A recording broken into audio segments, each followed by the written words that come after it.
The story begins with a brutal war. Among all who fight, one stands out. He has incredible sword skills and wears dark clothes. He is Prince Arnold Hein, and he initiated a war against the whole world. Entering the castle, all the remaining soldiers guard the entrance to where the princes of that kingdom are. There we see Rishe, our protagonist. Arnold walks slowly and easily subdues all his opponents, one by one.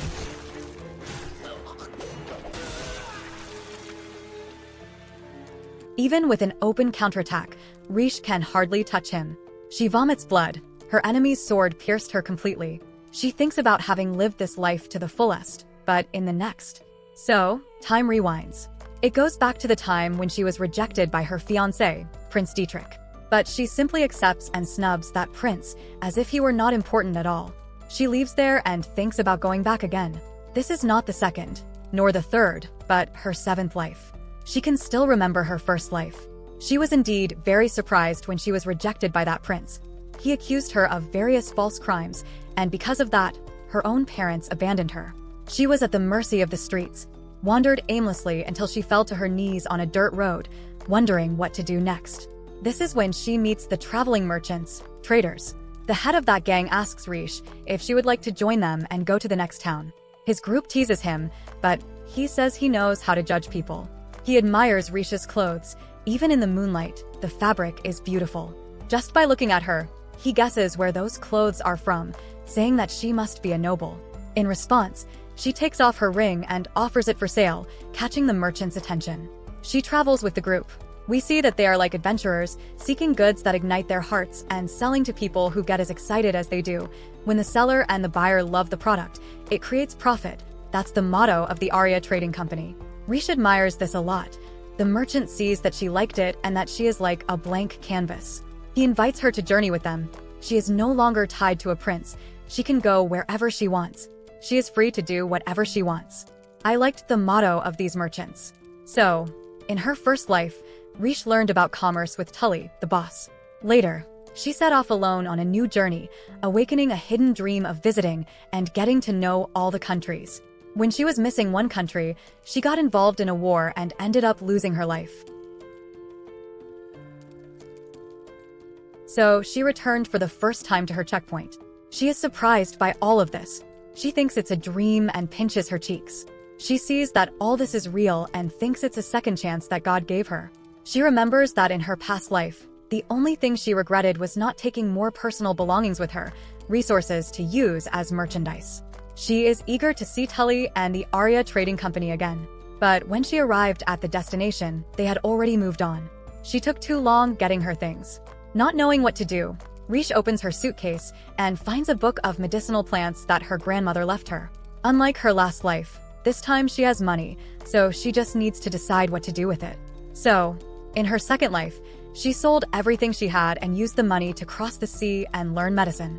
She studied various plants and made good use of the experience she gained in her first life. One day, she traveled to a kingdom and saved a prince with her knowledge, who was immensely grateful and impressed. Her life was fulfilling and rewarding, but again, she got involved in a war and died. So, time rewinds again to her checkpoint. In her third life, she decided to go on a journey of academic study with a person she met in her previous life, Dr. Michel Evan.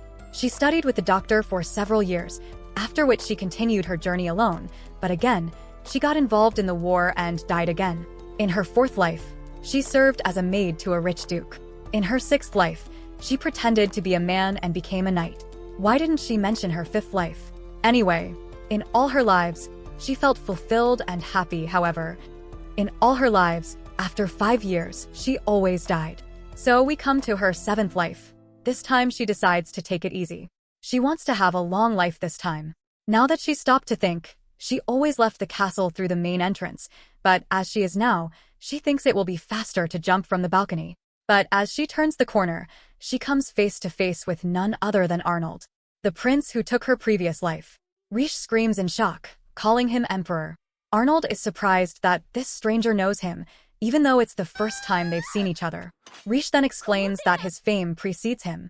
But Arnold says that his father is still alive, so he couldn't be called emperor, only prince. With no alternative, Rishe apologizes. She explains that her engagement has just ended, and she is in a hurry, so she goes to the balcony, takes off her shoes, and jumps. Arnold is amazed. Oi. This reckless act, so completely unlike women, stirs something in his heart. Rishe lands and rolls on the ground, breaking the heels of her shoes, and goes on her way. This makes Arnold smile. Oliver, his most loyal servant, appears there, and Arnold asks him to prepare his horse. Yes, ladies and gentlemen, he is hopelessly in love. Returning to Rishe, she complains that her current body is weak and needs to train all over again. On her walk, she comes across a crowd looking for her. Then her ex-fiancé, happy to find her, goes to her, spitting arrogance and ego, which doesn't surprise Rishe at all. She sees that this time, she didn't arrive on time and even ran into her ex-fiancé. He is once again egocentric and says he can see that despite her indifference to his declaration, she is deeply sad that he ended the engagement with her. He mentions Risha's dirty dress and how she was sad wandering the streets. But she asks if he's an idiot. Sadness doesn't dirty dresses. She is also not at all sad that he broke off the engagement. This makes the people there whisper, seeing that the prince seems more hurt than she is. This irritates the prince, who complains. Rishe feels relieved not to have spent any of her lives with him. She reminds him that his duty is to protect the kingdom and its subjects, not the other way around. And she also mentions that she feels very relieved that he broke off the engagement. This makes the guards laugh. Then comes the prince's new suitor, Donzella Marie, who tells Rishe to stop mistreating her prince. The prince says he heard that Rishe made her cry, and he won't forgive that. Rishe says there's no problem. She will obey the engagement breakup decree. She recalls that all she sought up to that point was to be the prince heir's bride, what she thought was all she could achieve as a woman. But now she sees that she can find her own worth and has everything for it. So, she says she doesn't need the prince for anything. This makes the prince stagger. Rishe also tells Marie that she doesn't know what lies she told to incriminate her, but she doesn't feel angry about it. She sees that Marie seeks her family's good with the marriage. Rishe warns her that if her future is not desired by herself, it will never make sense. It is possible to find happiness for her family and for herself too. So she leaves and thinks about what to do this time. The prince orders the guards to arrest her, and they ask her to wait. Then Rishe feels an overwhelming presence. She grabs the sword from the guard behind her and defends a blow from Arnold. He knew she would defend. He was fascinated by her and asks where she learned those skills. Wow, these two were made for each other, don't you think? Comment here if you agree. She answers that it's a secret. She sees that he held back with that blow. The prince heir asks who she is. But Rishe tells them to step back. They cannot use violence against the heir of Gokheim. This impresses everyone. Arnold is famous for having wiped out an entire army alone. Rishe then asks what he is doing there. He certainly didn't use his sword for fun. Arnold took her past life and will also cause a war that will involve the whole world. The same war that took Rishe's lives. Arnold kneels, which astonishes Rishe. He apologizes for his rudeness earlier and asks for her hand in marriage. Oh, my heart. Guys, I'm loving these two. He really asked her to marry him.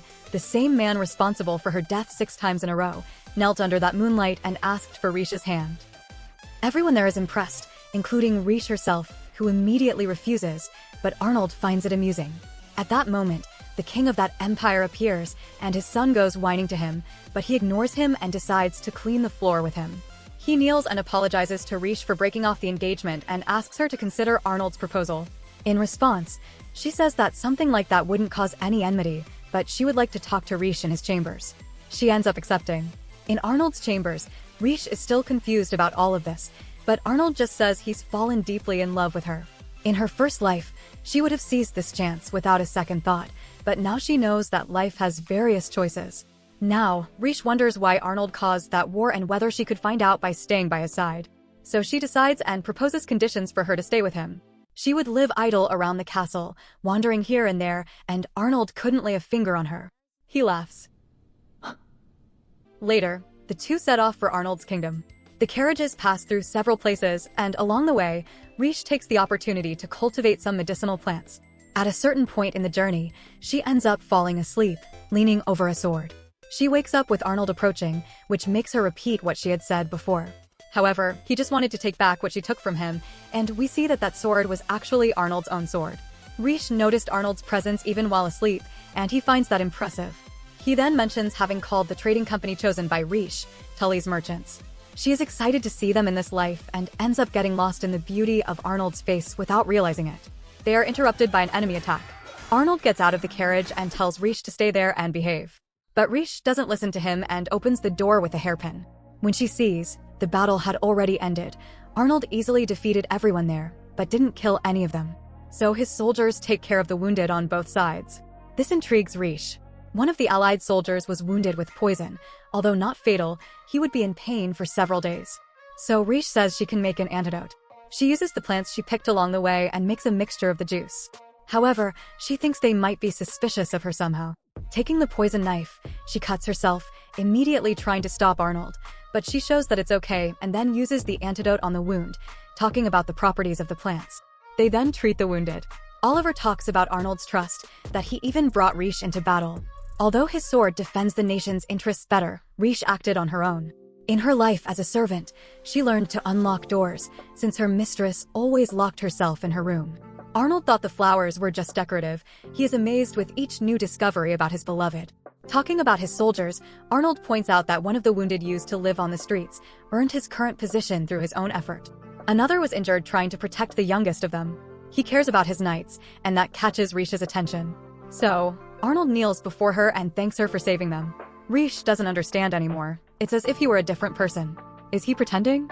We find out that the knights looked at her strangely, thinking that Rishe was some enemy, since she is from another kingdom, and the information passed to the Emperor of Gokine was that Arnold became interested in her and kidnapped her. In other words, Rishe is considered a hostage. Although she could be discriminated against in Gokine, Arnold's kingdom, she thinks it's all great. Being a hostage means she won't have to participate in official duties, so she can just idle around. Then, she mentions that Arnold almost touched her hand earlier, to which he responds that it was inevitable. Gokine influences all the other countries in the world. It was the only place that Rishe couldn't visit in all her other lives. She is amazed by the beauty of the place. Arriving at the destination, Arnold says that the country house where Rishe would stay couldn't be prepared in time, so he offers her a noble's room. But she says it's not necessary for so much comfort, and she'll be happy in the country house, even if it's been unused for years. After all, she's a hostage. Arnold wonders why she seems so proud of that. Arriving there, the house was indeed very dusty. The maid inside Rishe shouted to leave, and she was excited to clean everything up. Then, the knights she helped before offer to help with the heavy stuff. In a few years, Arnold will kill his father, the emperor. And so the war will begin. Rishe knows this, and even though it's futile, she wants to keep him away from his father as much as possible.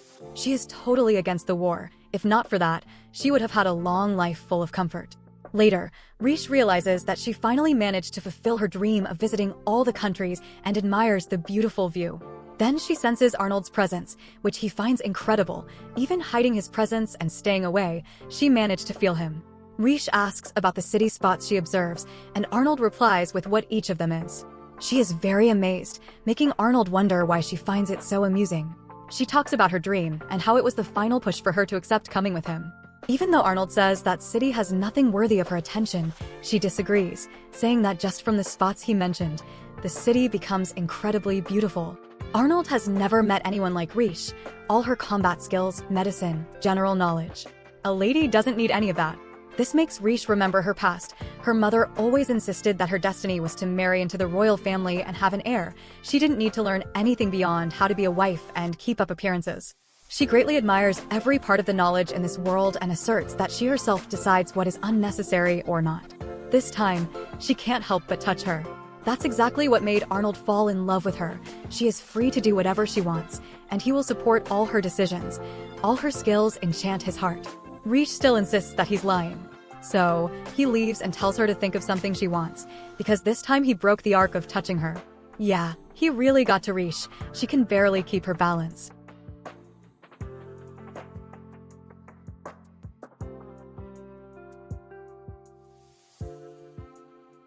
On another day, Rishe wakes up from a good night's sleep and is soon called by Oliver, Arnold's personal servant. She quickly dresses and answers the door. Oliver apologizes for appearing so early. It would be difficult to find another time due to the prince's unfinished duties. Rishe learns that Oliver has been assisting Arnold for 10 years and sees that he genuinely cares for him.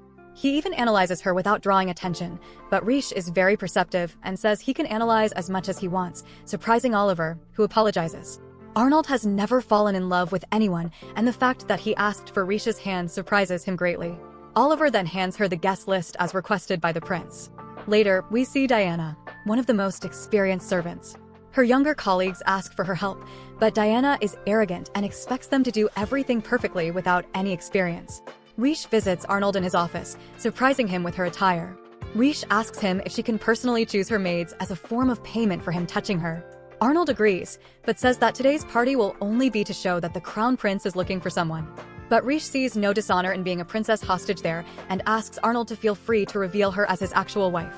Arnold sees that now it seems he has permission to touch her. Rishe says that in that case, they are wearing gloves. Naughty. At the party, Arnold is surrounded by some guests. One of them presents his daughter in an attempt to bring them closer. But Arnold shows that he has already found his wife, impressing everyone, especially the women when they see him smiling. Jealousy, envy, and ulterior motives surround Rishe, but compared to breaking off their engagement in public, this is nothing. Arnold thought it would be best to make it clear to everyone as soon as possible that Rishe is under his protection. Rishe is amazed. The man who ended her life in her previous existence is now protecting her. She mentions that she doesn't think there's anyone scarier than him there when it comes to swordplay, and that she certainly wouldn't defeat him. Arnold says that maybe they could train together someday, which Rishe happily agrees to. All of Rishe's reactions exceed Arnold's expectations, even though she's interested in the previous attack method. The music starts playing, and Arnold doesn't want to force Rishe to dance, but she doesn't see why not. They are very close, just like that day. Rishe tries several times to take control of the dance to see Arnold's reaction, but it's as if her steps say, no matter how hard you try, it's no use. Despite being so close to each other, Arnold never intrudes into Rishe's space. This is the ultimate romantic. Everyone is amazed by their mastery. In the final step, Arnold pulls Rishe with force, which destabilizes her, and she's sure she's going to fall. But Arnold holds her like a true gentleman. Despite everyone's admiration, some girls try to provoke Rishe with spiced wine, but she only notices it by the aroma and drinks it, saying it's indeed an exotic beverage, and thanks for the reception. Later, she tries to finish drinking the wine outside. Arnold appears there, asking what's spicy. The wine has lost all its flavor, but Rishe thinks the least she can do is drink it all. Arnold takes the glass from her hand and consumes it all. Indeed, it was spicy. Arnold asks who she was thinking about during the dance, which catches Rishe by surprise. However, she can't say she was thinking about her future self. So she says she was worried about his health. She noticed that his movement on the left side is slightly slower, and there must be a wound around the neck area. And indeed, there is an old wound that slightly contracts his skin. Rishe is amazed. That was the result of a blade hitting him several times with the intention to finish him off. Very few people know about this wound, and no one has ever noticed just by looking. Rishe asks what caused that, but Arnold changes the subject, saying that the night is getting colder and then leaves. The next day, Rishe pretends to be a servant again. Diana passes by and is arrogant again, rushing her younger colleagues and complaining about the work they did before. Rishe offers to help them, and Diana wonders how she has so much time to help them. Rishe notices that she carries a paper with notes, deducing that Diana knows how to read and write. The younger colleagues apologize to Rishe. They can't remember everything. Rishe is kind and says that at the beginning, it's always harder. Rishe learns that Diane is from a wealthy family, but they got into debt and lost a lot. At the presentation of the chosen maids, everyone stands at attention in the country house that Rishe herself cleaned. Diane is amazed at how clean everything is and wonders who could have cleaned it. Then, the princess finally appears, and Oliver announces her. Diane can't believe her eyes, just like everyone else. Rishe wanted to learn the reality of all of them, so she pretended to be a common servant. She announces the maids of her choice, and despite having 3 professionals there, she didn't choose any of them. Diane doesn't accept this. She gave everything for this position her whole life. So Rishe says that from now on, Diana will no longer be a maid. Rishe asks her if she did her duties in the same way at the beginning. Diana confesses that no, she couldn't remember how to do everything, and the more experienced ones were always busy. So she watched and learned, and although she became one of the best, she had something that all the others didn't have. She already knew how to read and write. Very few families received the same education. Although she became an elite maid, Diana couldn't understand why all the others couldn't keep up, and now realizes that she never taught them properly. Rishe then has an idea. She wants to turn that country house into a maid training center, with Diane as one of the instructors. Everyone would learn to read and write and have an advantage in many things. Later, Rishe gets ready to establish an alliance with the merchants she met in her first life. And so, we meet Tully again. Tully introduces himself, and even though Rishe already knows him, she still feels like he knows everything about her just by looking into her eyes. She tries to do business with him, but Tully says he has nothing to sell to her. He can see Rishe's great determination. She's practically betting her life on this negotiation, and he has nothing that can match such determination. So, he congratulates her on the marriage and wishes her happiness as the future princess heiress, then leaves. Later, Rishe thinks about Chief Tully's refusal. She knows he chooses his clients well so that the client always needs him. She remembers he mentioned enjoying the city a bit, and then she gets an idea. During the night, Tully and his companions have fun in a tavern, and there, he meets Rishe again, disguised with a different hair color. She competes in drinking with all of them and comes out victorious. Tully then agrees to restart the negotiation. His intuition tells him he should have Rishe as a business partner and not just a client. However, he won't accept anything without knowing the business plan she has, but Rishe can't tell him. Tully finds it amusing. She says interesting things indeed, forming a contract without him knowing anything and without any certainty of profit. We know that Arnold will start a war soon, and Rishe intends to prevent it with a plan, but she can't tell Tully about it. He relies heavily on his intuition, but results are more important. So, Rishe quotes one of his phrases, which surprises him. She promises to find a business that will work in the capital, and in return, Tully will reconsider his decision, taking that into account. They toast, and Rishe says goodbye but leaves a bag of medicine for Tully's men. Returning home, Rishe comes face to face with Arnold, who is waiting for her patiently. He worries and asks if she got hurt and that next time she visits the city, he'll go with her. Rishe finds it inappropriate for Arnold to indulge his whims, but he retorts, reminding her that she can do whatever she wants, but not get into danger. He knows her well, and if he forbade her from going out, she would find a way to sneak out again. So, it would be better to impose conditions. Rishe is so hard to read that she surprises Arnold with every action. This is getting a little hot. Then, Rishe asks if he's hungry. She makes soup for both of them, but she doesn't like the taste at all and apologizes to her prince. She didn't dedicate herself to cooking in any of her lives. Arnold tastes it and sees that it's good. Rishe thinks he must not have a good palate. But he retorts immediately, asking if she's thinking something disrespectful. But she denies it and thanks him. They eat the soup while Rishe explains the situation about the Arya merchants. Arnold, as always, says she can do whatever she wants, even though she didn't actually say the reason, just like she didn't tell the merchants. He leaves, warning Rishe about his younger brother and that she shouldn't get involved with him. She tries to find out why, but Arnold decides she doesn't need to know. Rishe decides to study about the city and its market, spending a few nights on it. Arnold talks with Oliver about Rishe cooking, even though she didn't know, it was good, but he finds it strange that she used medicinal herbs in the soup. The next morning, while Rishe goes to her garden as usual, always accompanied by the knights she helped, they come across a homeless man sleeping on the ground. He wakes up and calls her sister-in-law. This is Arnold's younger brother, Theodore Augustine. He learns that she made that flower bed, which he refers to as a bed.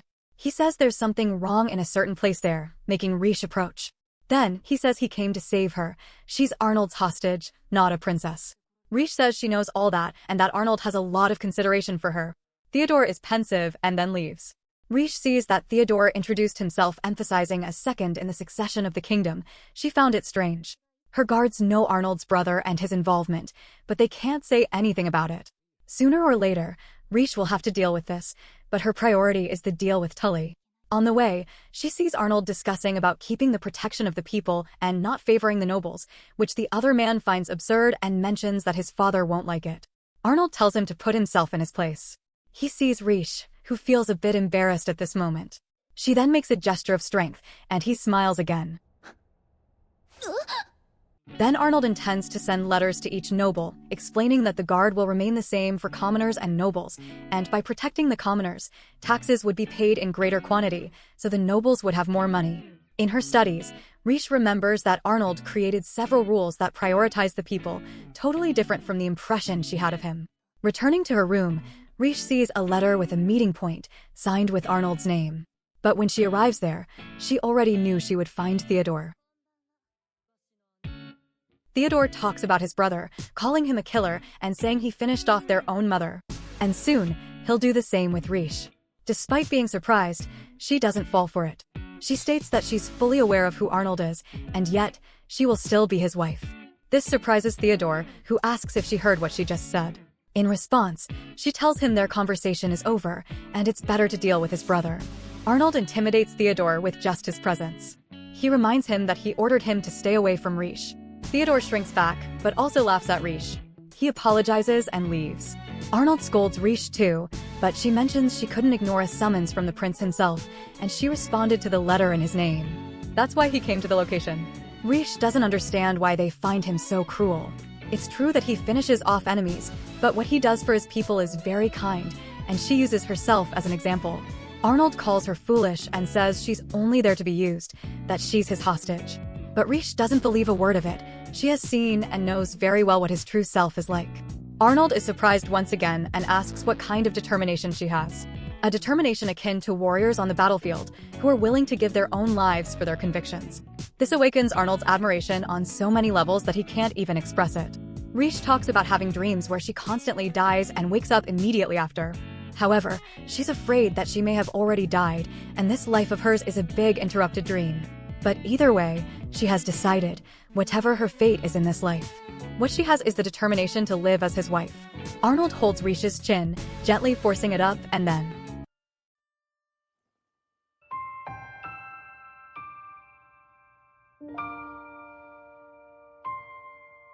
they kiss for the first time.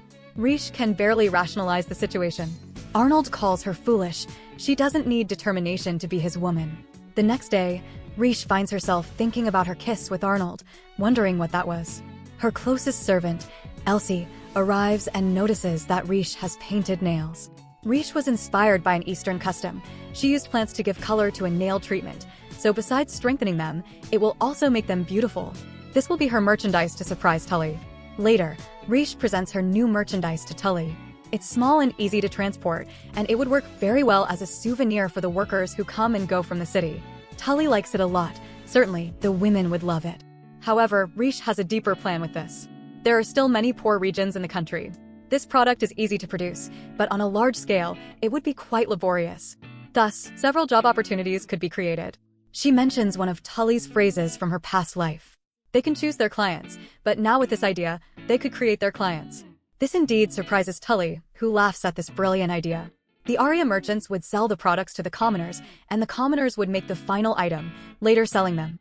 However, Tully still sees how much Rishe wants to ally with them, and he can wear her out for a while longer and point out the flaws in her plan. Rishe expected this, so she prepared something. So, she shows him her letter. Tully is amazed and asks where she got it. In her first life, Rishe met Arya, Tully's sister, who has a difficult-to-cure disease. With the knowledge she gained in her lives, she cultivated special herbs to serve as medicine to cure Arya with a 1-year treatment. Tully seems not to be convinced. After all, Rishe is not a doctor. However, she reminds him of the bag of medicine she left for his men, and it worked and cured their hangover. She made it herself. Tully always says they must learn to choose their clients, but now, Rishe has completely reversed the situation, with him needing her now. But she says she doesn't intend to use her sister as a bargaining chip, and she will leave the medicines with him anyway.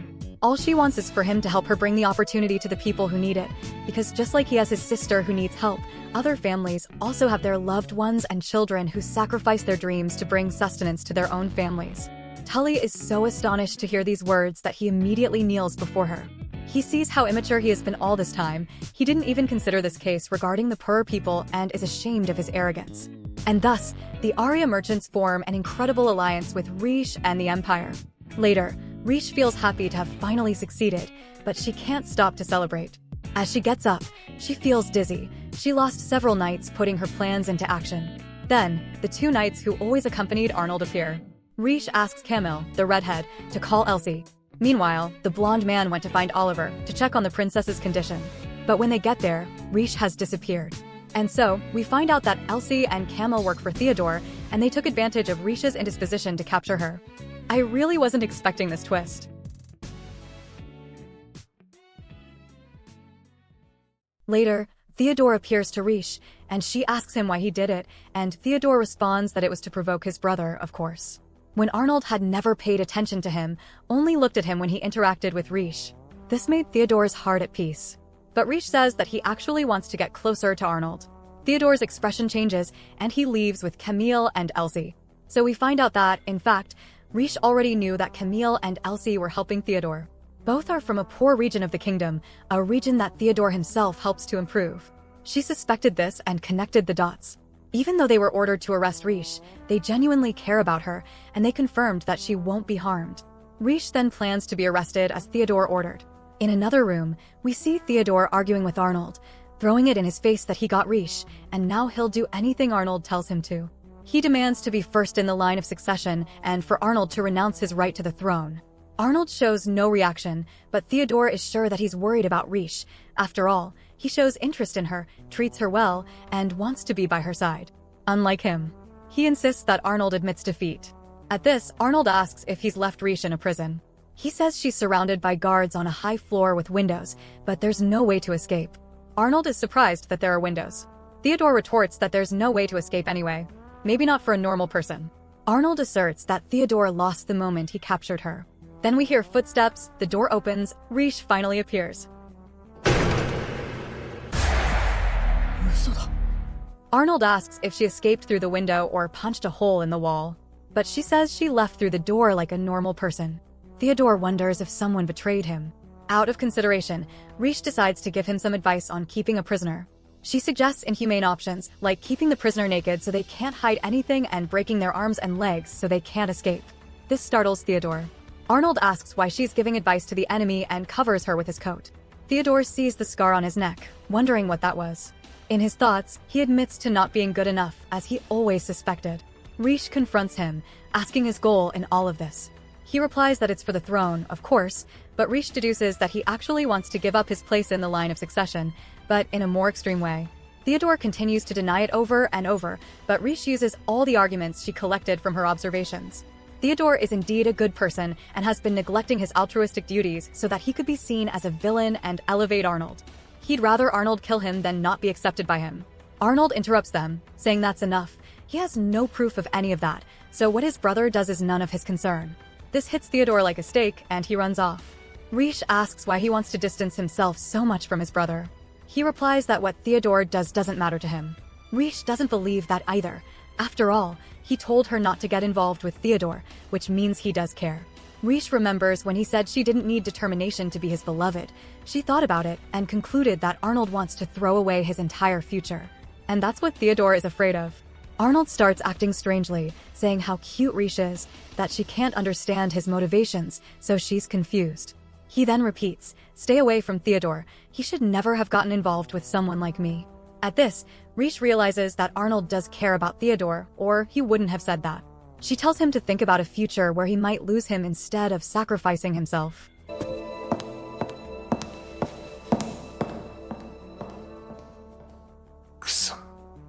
Rishe tries to go after Theodore. She's exhausted, having been without sleep for a long time. We then see an old memory of Theodore's, where he tended to the wounded during a war. When they were attacked in their tent, Theodore stood in front of the wounded soldiers, giving his life for theirs. But before that, Arnold saves him. He advises him not to put his life in danger, but this action is a source of pride, and he congratulates him. Rishe appears, and Theodore finally talks as himself. He knows that Arnold never boasts about his own accomplishments, but his infamy burns like straw in other countries. Arnold himself spreads bad rumors about him, and Theodore knows why he always watches him and is afraid he'll disappear at any moment. Theodore comes to the conclusion that if Arnold wants to leave the Empire with him and disappear, then he'll just have to disappear first. Rishe knows Arnold has plans against himself, but he intends to stop him using his strength and the strength of other people, including Theodore. Theodore is surprised and grateful for this, but he wants to choose how to do it himself and thinks he should have done it a long time ago. So, he throws himself off the building's edge. Rishe tries to run to save him, but her exhaustion consumes her. Arnold appears like lightning and saves his brother. He asks what the hell he was thinking. Theodore says it's the only way he can be useful to him. Arnold admits he never acted like an older brother.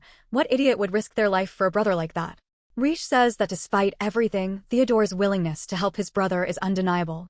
Arnold returns to his usual self, telling him not to risk his life like that. His brother sees that he remembers and tears up. Rishe is happy to see the brothers have made up and falls asleep. The next day, Rishe finally wakes up and sees Arnold waiting for her. He hands her a letter from Theodore, apologizing. He has returned to helping the poor locals of the kingdom and says his allies are at her disposal. After that, Arnold tells her to think of something she wants. He's broken the rule of touching her again. Rishe remembers the kiss and blushes, but says she doesn't want anything. Arnold thanks her for taking care of his brother. Later, Rishe visits Theodore and thanks him for not punishing Camille and Elsie.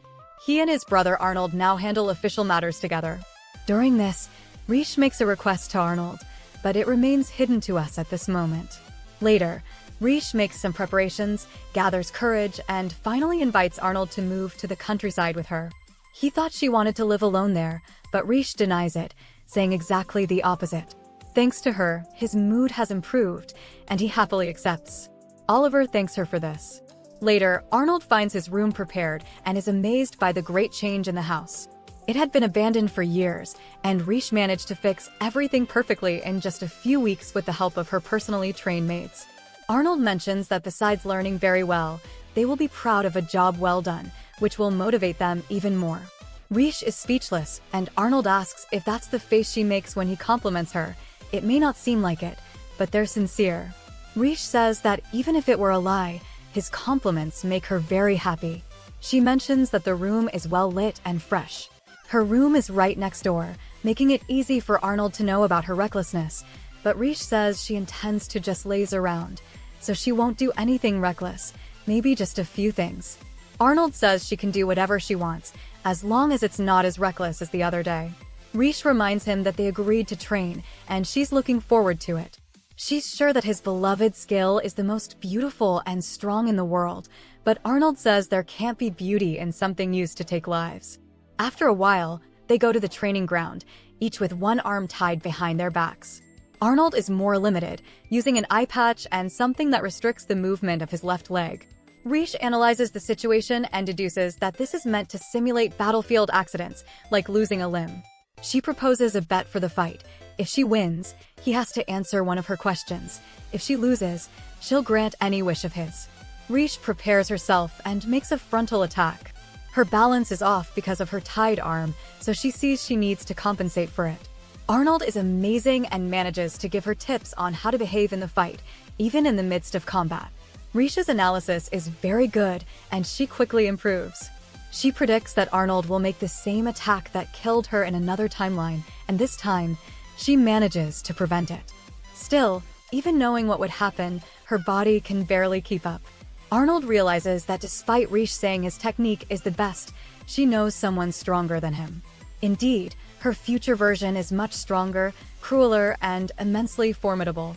Predicting Arnold's movements, Rishe advances and narrowly misses hitting him. However, he hadn't intended to stay still but was forced to. As his prize, Arnold asks Rishe to be free after the following day. They will visit the city. He tries to help her up, but her limbs are shaking so much from training that she can't stand.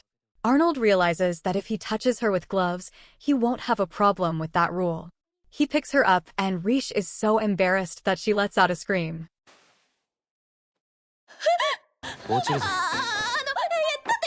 Oh my god, how cute!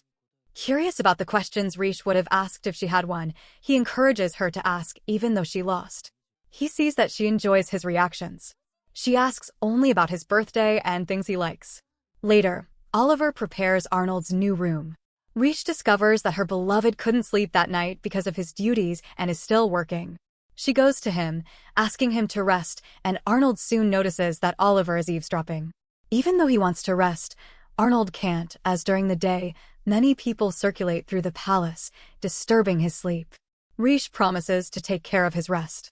They go to the new room, and Rishe insists on staying by his side so he won't be distracted by other presences.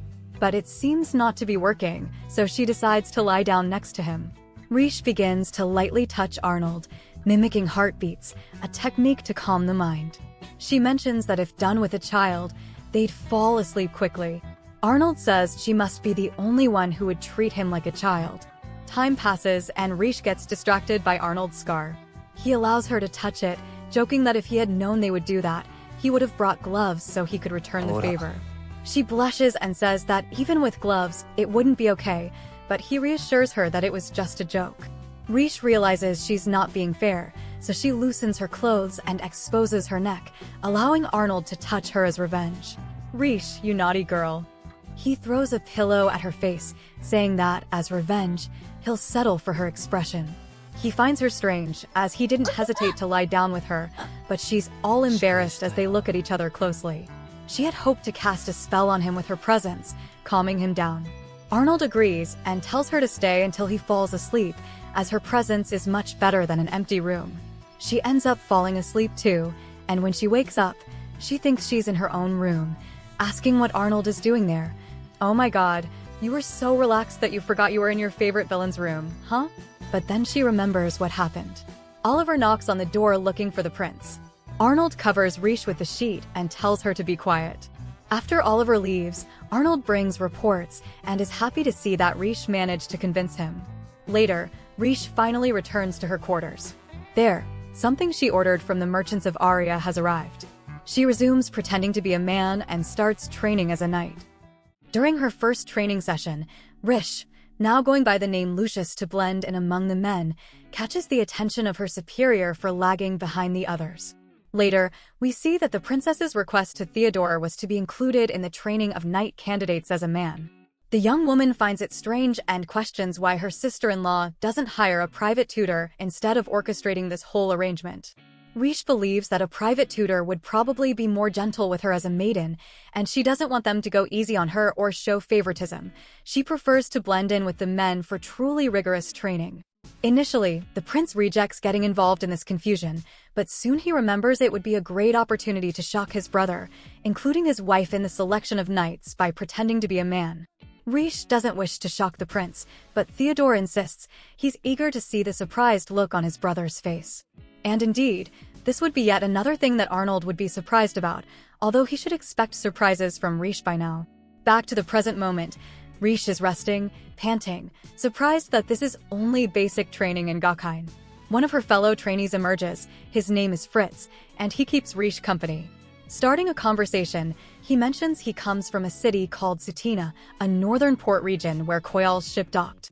Fritz would have spent the rest of his life there if not for his admiration for Prince Arnold Hyen, a war hero who inspired him to become a knight and move to this kingdom. At that moment, a count from Gakuen named Lavine catches the young man's attention for not addressing the prince as Your Highness, and immediately Fritz apologizes for the informal treatment. This nobleman is known to be the guardian of the North and very loyal to the imperial family. Despite Lavine's good reputation, Rishe recalls that in 3 years, the future Emperor Arnold will execute the Count for a heinous crime. While having this recollection, she realizes the Count is staring at her and may have noticed that Rishe is disguised as a man. Lavine then asks if Rishe likes chicken and, with a deeper voice, the princess answers affirmatively. Therefore, the Count instructs the supposed Lucius to eat more meat from now on, as he has less muscle than the average trained men. Furthermore, he informs that he will join the training instructors from tomorrow. At that moment, a subordinate announces that the meeting with the Emperor is about to start. After that, we see Rishe going to a hut, removing her disguise, and returning to the imperial mansion, entering through the window by a rope. Descending the stairs, she meets her fiancé Arnold, who whispers to the princess that she should go to the back gate on the west side tomorrow at 2 p.m., ensuring no one sees her. Rishe asks if she needs to dye her hair for the disguise, but Arnold refuses, so she decides to wear typical city clothes to go unnoticed. Later, Elsie asks about what the two of them are talking about, and Rishe explains that she will meet the prince in the western part of the city, probably to discuss some official matters, but she's not sure. However, for this, she needs to be dressed as discreetly as possible, so Elsie takes responsibility for making Rishe impeccable for this meeting. Finally, the moment arrives, and at the agreed-upon place, Arnold asks her to remove the hood because no one in the area knows her face, revealing her attire. She argues that perhaps dressing too simply would attract even more attention than a linen dress, but Arnold sees no problem with the clothes and even anticipated this. He states that he intends to praise the work of the princess's maid. They then arrive at the famous Gakuen fair, and Rishe is enchanted by the coquito grapes and the rare saluf eggs.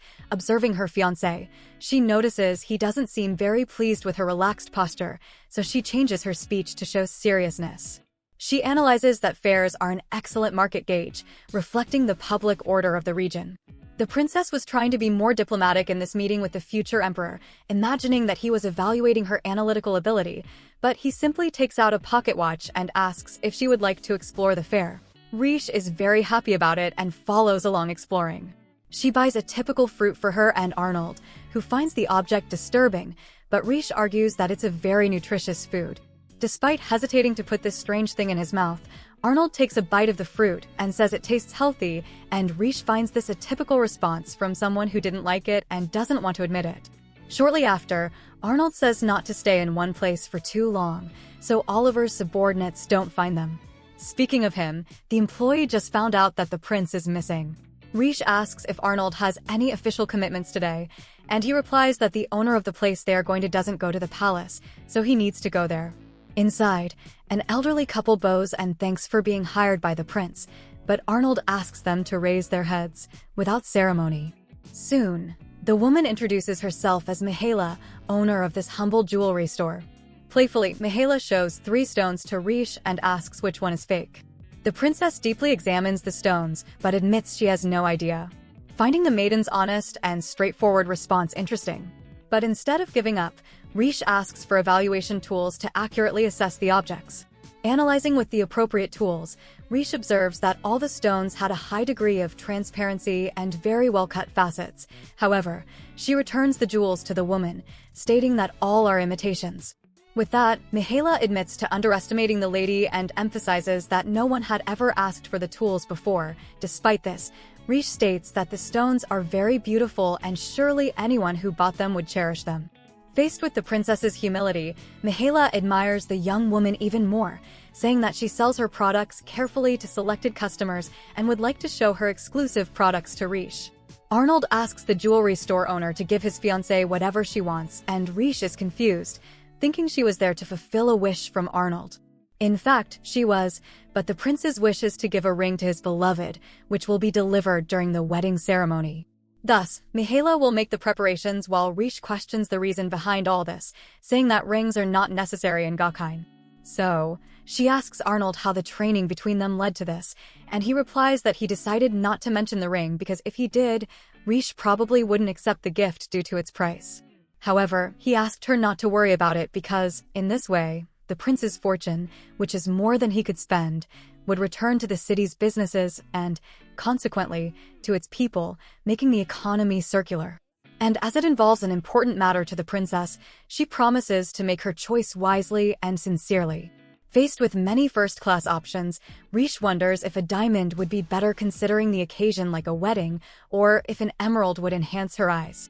Seeing the maiden's hesitation, Mihaela comments that wearing her favorite jewelry with pride fills women with courage, as if it were a lucky charm, so it's important to be chosen carefully.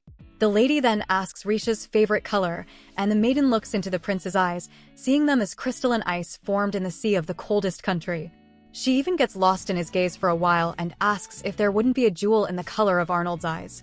Realizing that this observation might have sounded strange, the noblewoman quickly tries to justify herself, saying that she simply finds his eye color beautiful. Mihaela enjoys the lady's behavior, finding it very romantic, and promises to find a jewel in the desired color. Rishe tries to explain again to the owner, but as it doesn't work, she asks Arnold to forget what she said. Oh my god! Wow! Rishe returns to the castle and watches the beautiful Gakuen sunset while Arnold asks why she chose the left ring finger to measure the ring.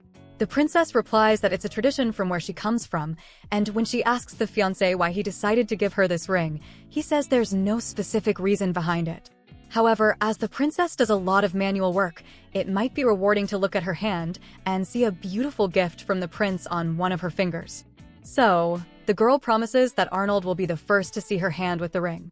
Changing the subject, Rishe mentions the arrival of Count Lawvine, and Arnold explains that he is the most well-prepared person to instruct the knight candidates. On the other hand, the princess believes that Arnold wouldn't bring such an important nobleman just to teach some novices how to wield a sword. So she presumes that the prince is waiting for someone since he kept checking the time on his pocket watch all the time before arriving at the castle. Thus, the prince confesses that he received a message from another country where the sender said he couldn't attend the wedding, so he decided to anticipate the celebration on his own. Arnold tried to warn that this wasn't necessary, but another letter from the same sender warned that he wanted to advance this meeting as much as possible, so he would go to Gakine without waiting for the prince's reply. While eating fruits freshly arrived from Koyals at the fair, Rishe presumes that the owner of the letter was on the same export ship. In turn, Arnold confirms the suspicion based on what he heard from his patrol. Rishe recalls a memory from one of her past lives where she met Prince Kyle, and she's sure it's him who is about to arrive. Later, Arnold receives Prince Kyle Morgan Cleverly, the Prince of Koyals, at his palace, who on behalf of his father, the king, congratulates Arnold on his wedding, while Arnold thanks for the presents. Rishe analyzes that these two kingdoms have a big difference. Koyals produces gems, gold, and silver, making it a rich nation. However, for much of the year, they are isolated by snow and, to get food and basic goods, they depend on trade with neighboring countries. Also, in 5 years, they would be destroyed by the war caused by the future Emperor of Gakine, Arnold.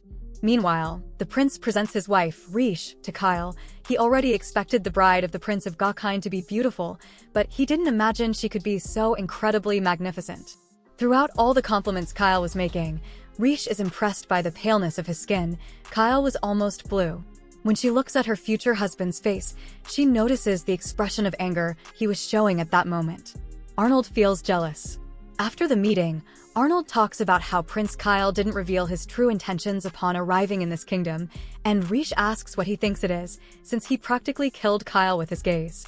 Then Arnold reveals that he learned that Kyle brought several scholars from Koyals, and this information triggers a memory in Rishe of when she treated the prince in the freezing cold of the far north in her past life as a doctor. Meanwhile, Arnold asks if Rishe wants to be present at the next meetings with a nobleman from the neighboring country, and she reveals that she has a medicine that could help the frail health of the Prince of Koyals if the scholars accept the suggestion. It won't be necessary to drug Kyle's food. So the princess says it's just a joke, but Arnold isn't so sure coming from her. He tells her that tomorrow there will be a welcome banquet for Kyle, and Arnold wishes to leave the prince face to face with Count Lawvine to try to keep Kyle under control in case he's plotting something. Rishe is surprised and afraid of this. Arnold asks what's wrong, but she disguises it by saying it's nothing. If Count Lawvine appears at the banquet, he will find out that Lucius is actually Arnold's bride, Rishe. As evening fell, Rishe tended to her garden, unable to stop thinking about ways to maintain her disguise in front of Count Lawvine. She was also concerned about ensuring that Prince Kyle took his medicine, as without proper treatment, his illness would soon confine him to bed. Lost in her thoughts, Rishe noticed a man approaching, complimenting the maiden's garden. Assuming that only someone of her profession could maintain such a high-quality herb garden, Rishe then looked at the man's face and recognized him as Professor Michael, her former mentor in a past life. Remembering the moments they explored the world together, discovering all the substances existing on the planet, the two watched the sunrise and Michael asked if it illuminated her research. Rishe confirmed that it helped a lot, so she quickly apologized for asking the professor to come from so far away. In response, Michael said it was nothing. After all, Rishe was his disciple, and he was eager to share everything he could with her. He assured her that he would always be willing to help with whatever she needed, and that if she wanted to learn on her own, he wouldn't stand in her way. During this conversation, Rishe recalled the wonderful time when she was Michael's student in her third life. Returning to the moment of the tutor's arrival, the princess's guards asked him to identify himself. He introduced himself as Michael Haven, who had come with the delegation from Koyals. The guards offered to accompany him if he was lost, but Michael thanked them, saying he was only interested in the woman behind them. The guards were offended by his way of addressing the future Empress of Gakine, but Rishe approached to calm them down, taking charge of the situation. She introduced herself again to the man in her new life, asking if he was an academic. In response, Michael thought it was an appropriate way to define his occupation. Observing her nails, he supposed that the princess used some kind of sap and dyes to produce them, but he was curious about the hardening method. Rishe explained that she used leash grass and gibii nectar, adding lapido leaves. Michael asked why she didn't use kiri's leaves to avoid air bubbles, and Rishe noticed that the man had thought of everything. He advised her to use stoma sap to further harden the enamel. He expressed surprise at the maiden's knowledge, asking if she would like to become his student instantly. The princess accepted, and so, while in Gakine, he would offer his knowledge to the young lady, who was happy to become his disciple again. By the way, Michael wasn't sure what plants Rishe was producing in her garden, but he wanted to know if she had any interest in providing some kind of medicine for Prince Kyle, leaving everyone present surprised. Shortly after, Michael took the incredible woman he had discovered to get to know Prince Kyle better. Kyle felt honored to see the princess twice in the same day and explained that she was the wife of His Highness, the heir to Gakhain. Michael was surprised by this and added that she became his student by chance. Kyle was stunned by the situation, so Michael mentioned that the herbal medicine she was producing could help a lot with the disease he had been suffering from. However, he confessed that the composition of the medicine was a bit beyond him, so Kyle needed to be aware that he would have to be part of an experiment.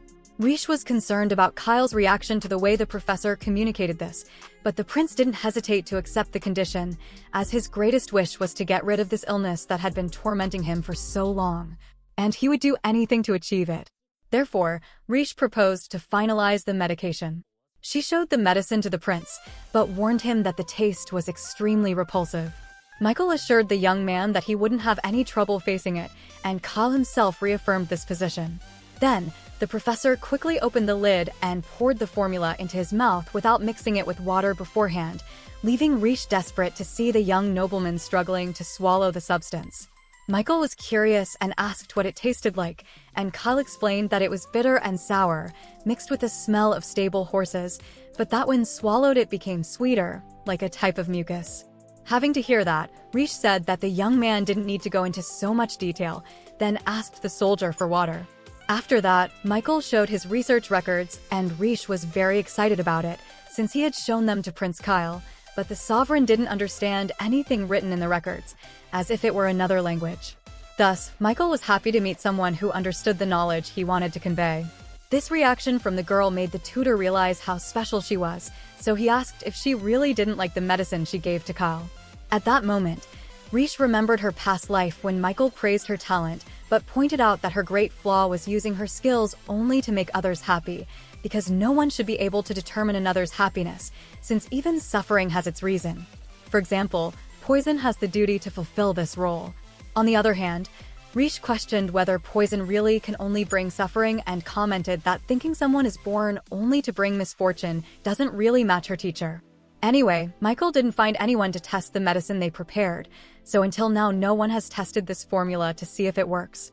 Then Arnold entered the room calling Rishe to leave, and the princess explained that the man with her was Michael Haven, an academic from Koyals who ended up becoming her teacher and from whom she learned many things while he was there. Hearing this, Michael got up and introduced himself, and Arnold said that if he needed anything during this exchange of knowledge with the princess, he just had to ask.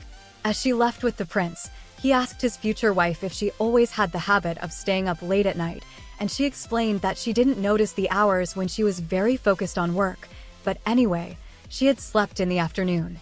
So she was quite relaxed. Then the prince gave his future wife a valuable pocket watch. Some people didn't believe in watches, as they were a novelty. Happy with the gift, Rishe realized that the crown prince was quite open to new technologies, contrary to what she thought.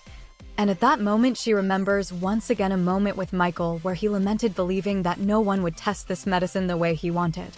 As she returned to reality, Arnold asked why she had that silly expression, but Rishe dodged and commented that, coincidentally, her old herb mentor in Renwoa also found this item useful. Arnold asked how this old mentor compared to his current teacher, and Rishe observed that Michael is not an herbalist, although he knows some medicinal herbs that he uses in research. Ultimately, his job is to study all substances to create new ones, like an alchemist. On the day of the party, Rishe prepares to act as naturally as possible so that Lawvine doesn't discover her disguise. As she dressed, she received a letter from Madame Mihaela, the owner of the store where her fiancé bought a ring for Rishe. In the letter, Mihaela informed that she managed to hire an artisan from Koyals who significantly accelerated the production of the ring, and upon seeing the design of the project, the princess was enchanted. During the party, Rishe noticed the boredom on her fiancé's face, and at that moment Kyle arrived at the event, feeling unworthy of such a ceremony. Once again, he praised the indescribable beauty of the Gakhain princess, who asked how he was feeling today after taking the medicine. Kyle feels much better after medicating himself and is grateful to the princess, who soon leaves to chat with the other maidens.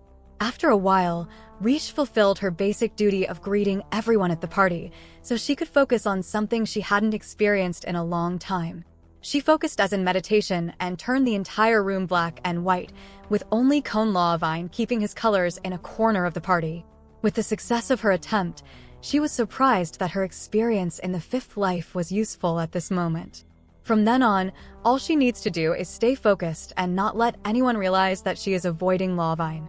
At some point during the party, she meets Lord Wildman, Mihaela's son, and he comments that Rishe visited his mother's store. People around, hearing the conversation, were impressed, as Mihaela had even refused the Empress as a customer. Later, Rishe reveals that the delivery will be well before the deadline because of an artisan, and she wants to know to what extent this professional makes a difference in making a ring. Wildman explains that the artisans of Koyals are exceptional, capable of working on detailed objects of various types, and that is why Rishe understands why they are known for jewelry and precious stones. As Rishe tries to get away from the Count, Kal takes action and asks for military support from the future Emperor of Gokine because, as he well knows, Koyal's military power is almost non-existent, as it is a kingdom that depends on the supply of precious stones and metals. Kal fears that enemies will destroy Koyals and then take Gokine, as they have threatened to do before, and that is why he desires an alliance between the two peoples to protect themselves from a potential attack. Arnold wonders when Prince Kyle will reveal his plans and finally discover what he came to do so far, even being sick. He says that the value of a royal family is questionable when it does not recognize the importance of peace and wants to know what his kingdom gains in return for the alliance. Koyals is willing to prioritize Gokine in the trade of precious stones, even if its kingdom does not profit from it. Watching the conversation, Rishe regrets that Kyle is so direct to this point and does not know how to negotiate without revealing all the points. Arnold doesn't understand the reason for this condition because, in Kyle's place, he would clearly put a validity clause in this contract to avoid being stuck in unprofitable business forever and compromising the financial health of an entire kingdom. Therefore, Arnold believes that Koyal's mineral resources are almost depleted for the prince to make such a proposal. Finally, Kyle admits that his life will not last much longer and a new heir is about to be born, so he wants to do everything he can to ensure the future of Koyals. Thus, he appeals to Kyle's reputation for getting close to his people and tries to convince him to do the same with the population of his country. However, Arnold turns his back and walks away. Kyle begs for the host's help, so Arnold stops and mentions that Kyle has a misconception. After all, instead of allying with a vulnerable country, it would be much more convenient to invade it and take possession of it. Faced with the coldness of the statement, Kyle seems to lose all hope and cannot react, while Rishe relates her fiancé's words to the future that the world expects, when in 5 years Arnold will wage a bloody war against everything and everyone, and Koyals will also be a kingdom on the other side of the trench. However, she did not imagine that Kyle would ask for an alliance with Gokine, so she realizes that this fact is an unexpected twist that can change the fate of the peoples who inhabit this world. Remembering her journey to the extreme north, she recalls the Prince of Koyals promising to protect his people, as it is his life's duty, even if they fight daily to not lose it. Considering the reality of the situation, it is very likely that Koyals will become a vassal of Gokine in the hope of obtaining military protection, thus avoiding complete destruction. However, such an agreement would make Arnold Hine the true owner of these lands, and Rishe wishes this does not happen because Gokine's accumulation of power could become the greatest incentive for total war in the future. Therefore, Rishe needs to find a way to make this alliance less unequal. After Kyle's appeal is rejected by Arnold, he returns to his quarters in the palace, feeling depressed and hopeless. Michael asks if everything is okay, and Kyle responds that Arnold is more inclined to take his kingdom than to join forces with them. Michael smiles at the situation. Outside, he lights a cigarette while thinking about Arnold and finally admits to having found someone who knows what poison is and can test it. Later, Rishe, disguised as Lucius, practices her fencing while pondering Arnold and the kingdom. If negotiations with the Prince of Gokine fail, Koyals may be invaded. At that moment, Count Lawvine appears, praising Rishe's effort but noting hesitation in her strikes. The princess shares her negative thoughts and asks the Count if everyone there would go to battle in case of war. He confirms. Rishe fears such a future, and Lawvine reassures her that it's normal. His own son lost his life in the last war, and despite pride in his bravery, Lawvine wishes he were still alive. To overcome this fear, They must not deny their desires and feelings, but use them to move forward. Rishe thanks him for the advice and reflects that she doesn't want to die in a war or see Koyal's fall. Her greatest wish, however, is for Arnold to be true to himself and stop acting falsely as a villain. Later, a special guest will observe the recruits, and to Rishe's surprise, it's Arnold himself. He doesn't know about Rishe's disguise, but he recognizes her on sight. He decides to let his beloved continue with the act and remain silent. Arnold expresses his desire to see the recruits in action. Rishe is pleased that he'll allow it, but after the training, Arnold confronts her in a secluded alley. He asks what she truly wants with this charade. Rishe maintains her act, claiming it's an honor for the Highness to speak to a mere knight candidate. Arnold plays along, pretending she's a recruit, and even cheekily squeezes her cheeks. As Rishe blushes, memories of their kiss flood her mind. Arnold instructs her to retaliate. Still in character, Rishe warns that their situation could cause problems if anyone sees them. After all, the prince has a fiancée. Arnold acknowledges this, but finds her behavior disrespectful for a mere recruit. Rishe continues her act, apologizing, and Arnold insists she explain in her own words. Finally, she drops the act and apologizes for not informing him about participating in the knight candidate training. Arnold relents, allowing his betrothed to continue, but with conditions. She must rest well and keep her gender concealed. The princess is grateful and thanks her beloved. Arnold asks if she truly enjoys the training, and Rishe praises her prince's magnificent program. He believes capable people are the Empire's treasure. Rishe thinks these capable individuals may become soldiers in the future war. She admits overhearing Arnold's conversation with Kyle, and he isn't surprised. She'll likely try to convince him to ally with Koyal's, but he asserts that a kingdom devoid of power holds no value. The true question now is how to deliver the final blow to that nation. Rishe playfully accuses Arnold of occasional deception. He reminds her that war for the Koyal's empire isn't cruelty, it's merely a political instrument. Later, Rishe reflects in her room on her past lives. She first met Prince Kyle in her first life as a merchant. Even though Kyle was of nobility, he treated everyone with great respect. And it continued like that every other time Rishe met him. That's just how Kyle is, and she very much wants to save him from his fate. Sometime later, Rishe presents the new pill-based medicine to Kyle and talks about his conversation with Arnold. This is embarrassing for Kyle. The right thing would be to leave the city after that, but he cannot give up. Rishe talks about Arnold's cruelty in battles. He even beheaded monarchs from enemy nations. Kyle has thoroughly investigated the Prince of Gokine, and despite all this, it is evident that his internal policies greatly consider his people. He believes that his cruel actions were to prevent future problems, a form of compassion. Still, even if Arnold is a complete barbarian, Kyle must fulfill his duty. Rishe expresses hope and invites Kyle to form an alliance with her. Together, they must convince Arnold. Later, Rishe returns Michael's book, thanking him and saying how wonderful it was to read it. She is very excited to learn new things, whatever they may be.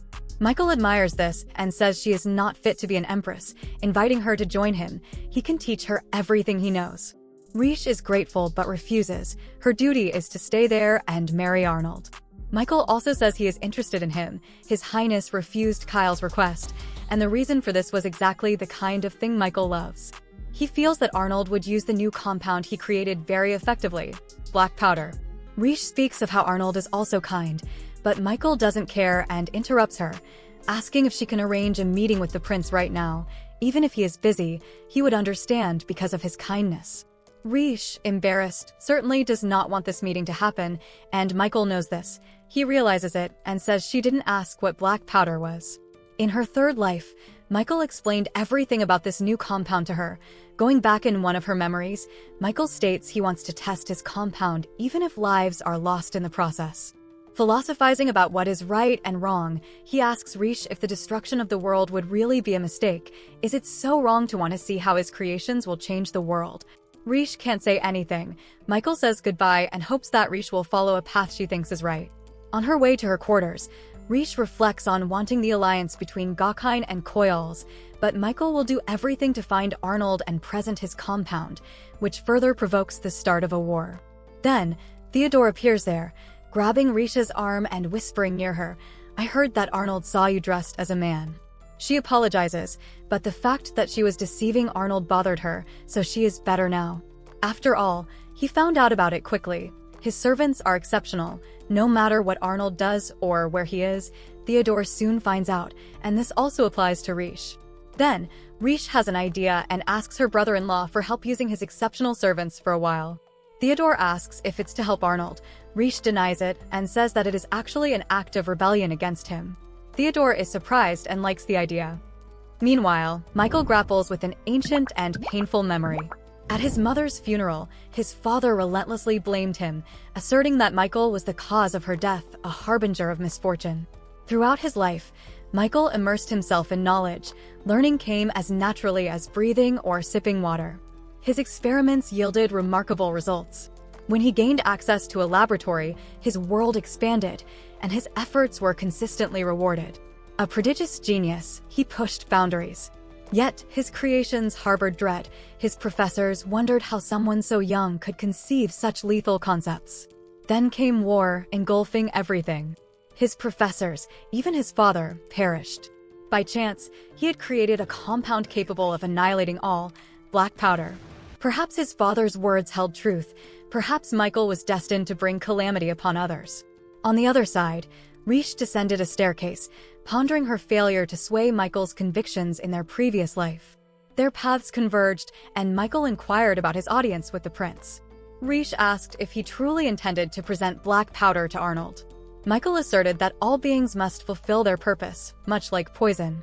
If someone is born to disrupt the world's order, so be it. He had spoken the same words in Rishe's past life. Apologizing for appearing villainous, Michael acknowledged the grim reality, even if lives were lost. He remained convinced that this was his life's purpose. As the sun dipped below the horizon, he bid his pupil goodnight and departed. Reflecting on Michael and his twisted ambition before sleep, Rishe notices something strange outside. There are several fireflies beautifully illuminating her balcony and the palace garden. She admires the small creatures, and from the other side, Arnold emerges from his room. They greet each other, and Arnold, intrigued by the sheer number of insects, suggests exterminating them if Rishe wishes.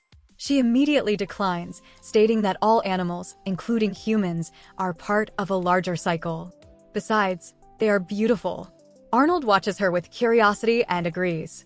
Rishe feels strange. Arnold is the source of all her worries, yet he makes her happy in so many ways. Rishe sees the fireflies gather near the prince. He thinks it's the perfect excuse to bring her closer and calls her to his side. Rishe agrees, saying it doesn't seem far, and to everyone's surprise, including Arnold's, Rishe simply jumps from one side to the other. The prince immediately drops the sword he was holding and rushes to catch his princess. Rishe is crazy. Arnold catches his beloved, and they embrace the moment she arrives. Rishe instantly turns red, apologizing if she startled the prince, but he knows she can jump great distances without any problem. Indeed, he knows. He has seen her jump from a palace balcony with no issue at all, yet he moved reflexively. Rishe turns even redder. She sees her beloved sword and decides to pick it up to return it, thanking him. Arnold mentions that she could simply go around the corridor and enter through the door. She is genuinely surprised to see that this is true.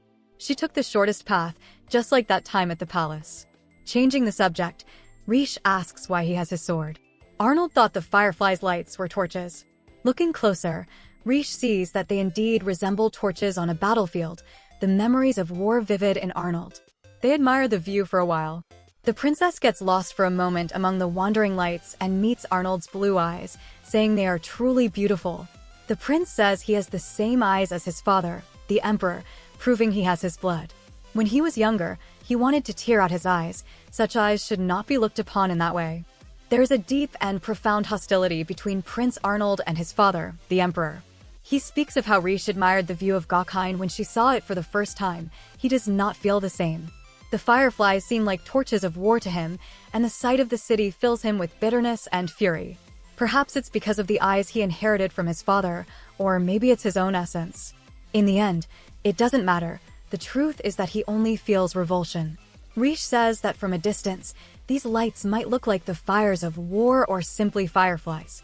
What one sees does not depend on inherited blood, but on the experiences of the individual. In his case, he just needs to learn about the beauty of that nation and the wonders of those who inhabit it. Arnold sighs, saying he doesn't need such things. All that matters is that he can achieve his goals. Arnold has even taken the lives of loved ones with his own hands, and if Rishe becomes an obstacle, he will discard her. Regarding Koyal's, Kyle's kingdom, Arnold doesn't know what Rishe might be thinking, but he asks her not to force him to get rid of her as well. Rishe shows no fear. On the contrary, she stands firm like a warrior and says she cannot do that. Even as his wife, she will continue to act according to her goals, even if it means being discarded by him.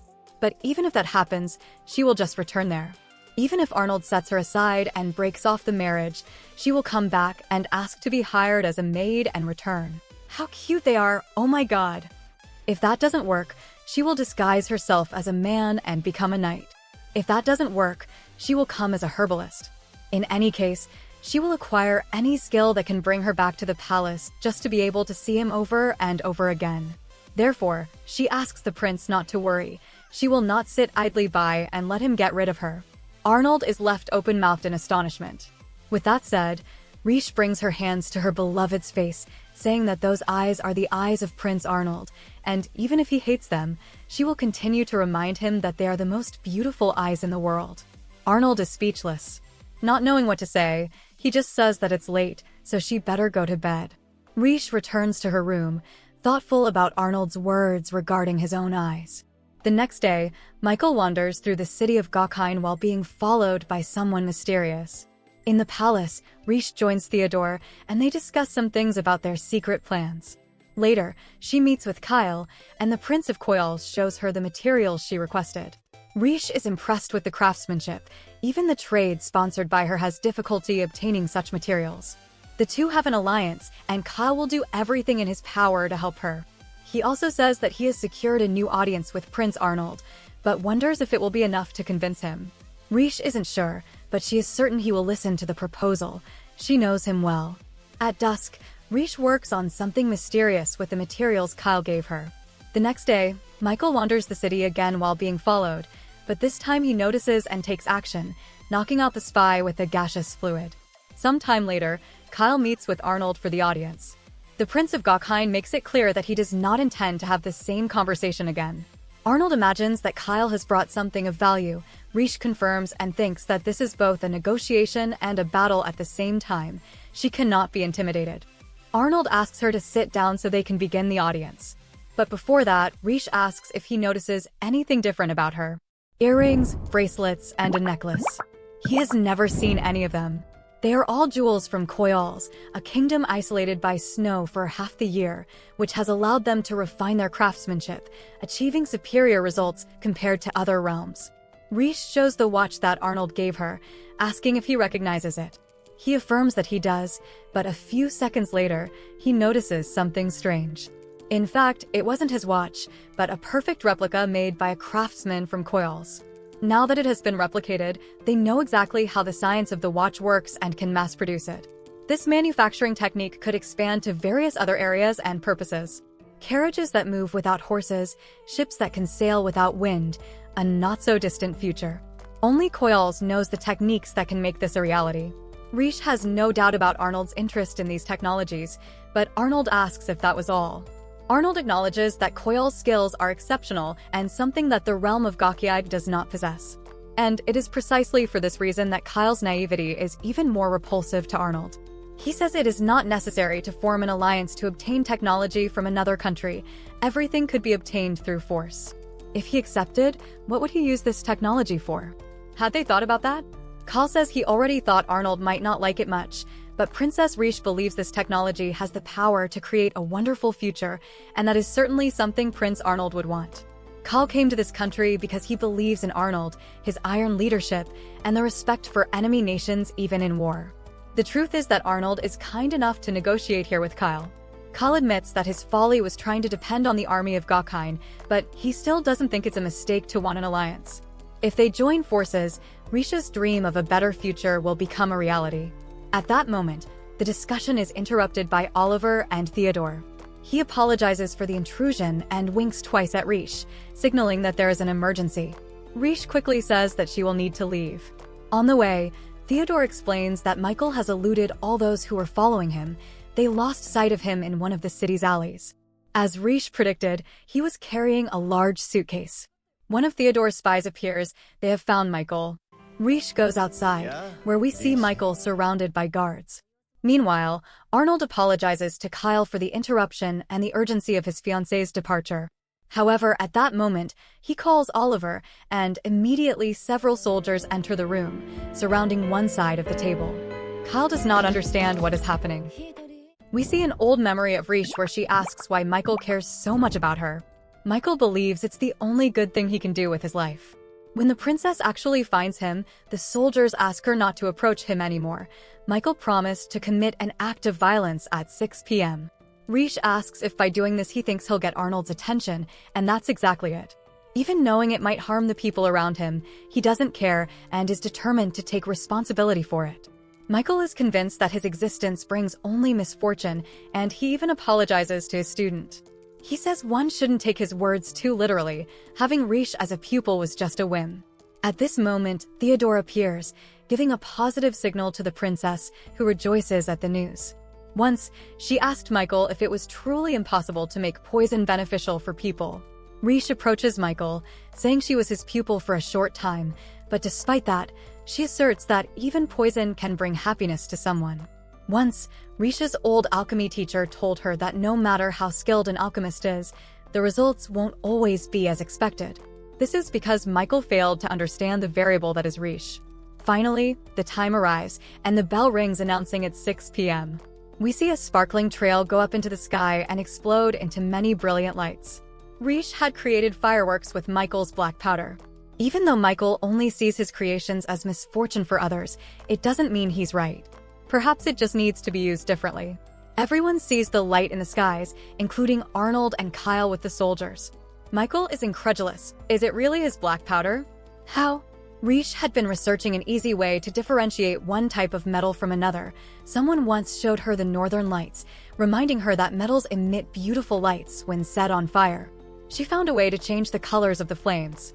Small lights in the dark can look like war torches or simple fireflies. There's not just one meaning for each material or phenomenon. In other words, nothing exists solely to bring misfortune to others. Michael asks if she planned all this just so he would understand, and why she would go so far.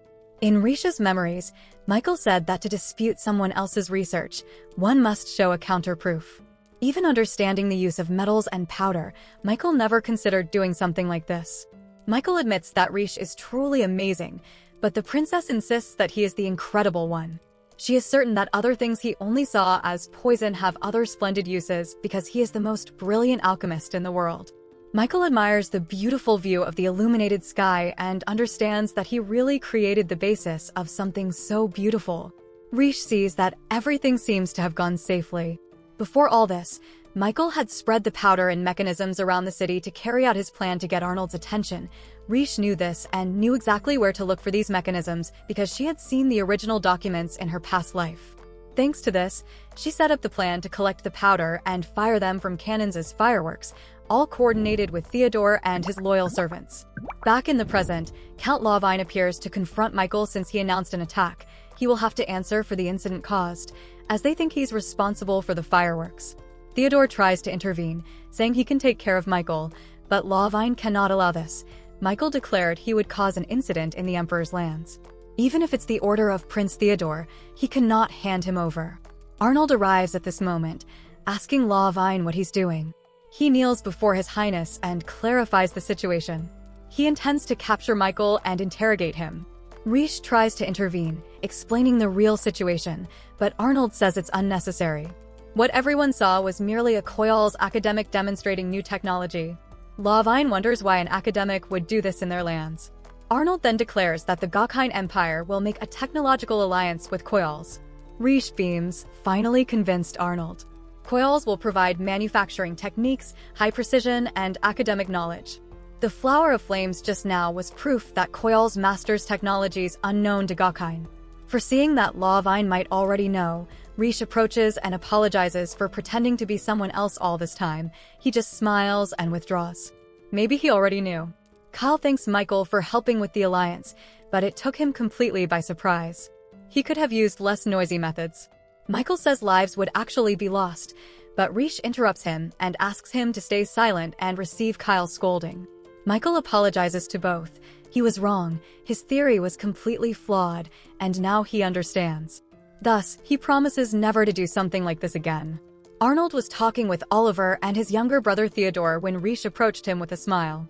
He says he didn't do it out of kindness. It was clear that Michael was plotting something very unpleasant. But if he were treated publicly as a criminal, his father, the Emperor, would find out. That's why Arnold took advantage of Rishe's plan. Rishe will explain the situation to Michael later. Arnold says if he decides to eliminate him in secret, he doesn't want to hear complaints. Then Rishe says that the pocket watch was invented by Michael. His knowledge would be extremely valuable. Arnold sighs, seemingly convinced that Rishe was sure from the beginning she would persuade her beloved. The townspeople also saw the fireworks. When they find out they're from Koyals, they will surely support the alliance. She decides to call them fireworks and talks about her belief that everything has a good side. Maybe Arnold still thinks his skills are only for war. However, one day he will surely. Later, Rishe and Kyle talk, and she gives him several remedies for his journey back to Koyals, though the taste is still horrible. Kyle admits it's better to have a bad taste than to feel nauseous. Kyle thanks her from the bottom of his heart. It's only thanks to her that Arnold formed an alliance with Koyals. Rishe says it was actually Koyals' technology and all their support for academic research. Sometime later, Rishe talks with Michael. He says Arnold is too lenient. But Rishe insists that continuing to produce his best results for the Alliance is a severe punishment that a normal person couldn't endure. Creating things that will make the world a more wonderful place isn't her area, but he will do his best. Michael apologizes, saying that before he said being an empress wasn't for Rishe, but she proved the exact opposite. But he thinks it's really a shame that she won't remain his student. Knowing more about Arnold is what she wants most right now. Michael says it's time for each to follow their own path and that they will meet again. Thus, he bids farewell to his dear student. Moments later, Rishe's ring is finally ready, and she's excited to show it to her beloved. She hasn't opened the box yet because she wants to see it with Arnold. The Prince of Gokhain says she doesn't need to show that she's wearing the ring. This hits her like a cold arrow, forming a knot in her throat. She asks why. Arnold just wanted her to let him give her the ring. He doesn't think he has the right to demand more than that. Rishe allowed him to give her the ring, but she doesn't need to wear it if it doesn't meet her criteria. She should wear only what she likes without worrying about others' thoughts. She refuses. When the ring was measured, she chose the left ring finger. In her parents' marriage, the husband places a ring on the wife's ring finger. Rishe always wanted to be part of this tradition. She wants to wear this ring at the wedding ceremony and choose a dress that matches it. Even if he says it's not necessary, she will wear this ring all the time. She was actually holding back from putting it on immediately. Thus, she asks him to please put it on her finger. Arnold says he's not wearing gloves. Reluctantly, Rishe says it doesn't matter. She just wants it to be now. Arnold sighs and agrees. He stands and takes her arm, leading her to the sofa. He lets her sit there and kneels before his beloved while holding her hand and kissing the chosen finger. Rishe blushes, her body tingling with love. Arnold asks if he can touch her, and she confirms. The box opens, the ring is taken out. Arnold tells her not to hold her breath. She actually forgot to breathe.